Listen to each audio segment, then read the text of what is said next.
So it is a Wednesday, and as usual, it is a look what I've been watching. We're in the 80s. You know how things go. This is basically what have I been watching over the past 7 days, physical media wise. So we will show this. We have eight on the list for this month or this week even. I've had a few goals towards the end of the year, so I've been a few focused there, but we shall start in reverse order. So the first one is Outlander. I am a big fan of this man here, Jim Caviezel, obviously from Persons of Interest. He's done Passion of the Christ, the Sound of Freedom, really great movie, released I think 23. Obviously quite a hard subject matter. But yeah, this is essentially aliens versus Vikings. Which is kind of rewatching it now, I kind of get the feeling that when they did the movie 65 may have had a few interactions, but essentially you have a spaceman. He is his race take over this planet, this creature kills it, he tries to get rid of that creature, it escapes, and they crash land on planet Earth. He is the only survivor. This creature is a dominant one, starts killing Vikings left, right and centre, and he kind of comes to the aid of them to help them survive. Rewatch it was really fun. I really enjoyed it the first time, really good. I like the design of the creature. The CG is a little bit iffy in a few places, and I forgot that there was more of a deeper story to it, because when watching the ending I forgot that that's what happens, but quite an enjoyable one. So as you can see, so this is obviously my target for the year is to watch or finish off 3 seasons. One is that 70 show that I've already seen, Town Called Eureka, never finished it, and A Warehouse 13. So I'm currently on season 4 of Warehouse 13. This is season 4 of A Town Called Eureka 4.5. Really good, obviously. And then I've got a short series. So I'm hoping to finish all this before Christmas. It may happen, it may not. Next, so my dog had to go to the groomers for a day and he was out. So because he barks at everything on TV, I managed to put this movie on. So this is based on a true story of a kind of cadet who's a bit off the wall. And then she basically takes on dog handling and Rex is her dog, and it's kind of their link. And it is really emotional. I am a sucker for dog movies anyway, but this was a really quite emotional. I mean, I enjoyed it.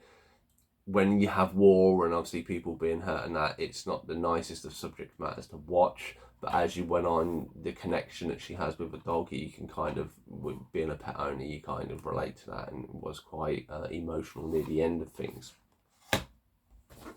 Next up is a new one that I've recently picked up from Payday Pickups. So this is We Are the Millers. So I've always found this movie quite funny. I thought it was quite a good cast. Obviously my wife hadn't seen this movie, so I say I've subjected her to it, but I made her watch it and something, and I still find this quite funny. I think it's very cleverly done, and stuff like that. They don't make enough movies like this, or enough movies that are of a good standard. Next up, revisiting a Godzilla. Obviously this is the steelbook that I got for my birthday. It is a nice steelbook. I picked it up quite cheap. Obviously it was then someone bought it off me to give it to me as a Christmas birthday present.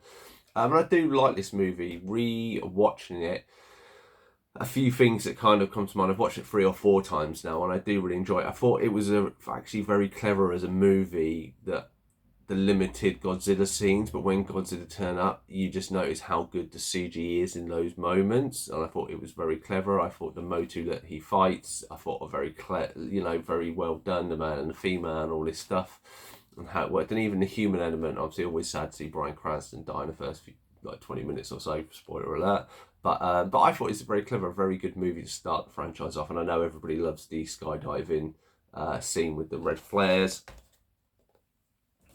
So to follow on, as this is reversal, obviously we had the first part of season 4 of Eureka. Very clever. So I do like Town Called Eureka. They do like to mix things up, and obviously in this series they have time travel involved, but they have time travel that when they come back to the future, things have changed. I thought it was very clever. It kind of, you bring in a few new people, but you change up the dynamic a little bit, so you never kind of know what's going on. It's also very clever that the opening scene, when they have buildings flying, they kind of have a scene in this series where it mimics the introduction, which I thought was very clever on that side of things. So yeah, so good. Gonna be sad to kind of finish it, but glad to actually finally get round. And then obviously I have to have some new ideas for the next series to watch in 2025. So, we have Tomorrowland. So this is one I watched at the cinema and I thought was okay, so I decided to go back and revisit it. Obviously, it is based off Epcot, or what is in Disneyland, which I haven't got seen. And I thought it was very cleverly done. I did like the android. In all fairness, I liked it more the second time round when I had more time to digest it. It was very clever. It's very much a inspirational for kids movie, and I can see where that would probably more appeal to that side of things than adults, because I'm more of the George Clooney character than the younger girls in this.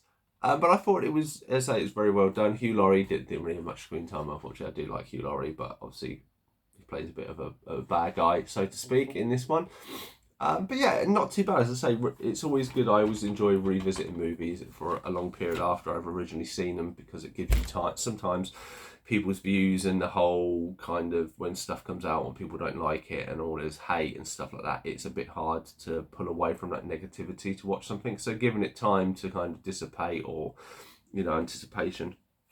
And then the final one, another one that I had on my birthday, is Shooter. So Mark Wahlberg as a sniper who is set up to try and to kill, or attempt to kill, the president. I really, really like this movie. Obviously has the guy from Ant-Man and the Wasp who does the narrating. I thought he was, I'm trying to find his name, Michael Pena. I thought those two worked quite well together. It was very, very clever, very well done. Michael Pena is very clever there, where he disgraces the, I think it's the FBI he works for, the CIA. And then he's like, well, a trained Afghan, trained sniper and Navy SEAL, did him when he's only been in the job 3 weeks. And there was little bits like that I thought were very, very clever. And it's very like kind of who did it. You kind of know where it is, but will we get his vengeance, and a few twists and turns. So very, very kind of sped for a little bit. But yeah, that has looked what I've been watching. Obviously, I'm trying to get through as much as I can before the end of the year. Is there anything, Connie, you agree with my opinion? Disagree? Let me know your thoughts and feelings in the comments down below. Otherwise, I've been Cypher Sigma Screen Time. This is Look What I've Been Watching, and I shall definitely see you in the next one.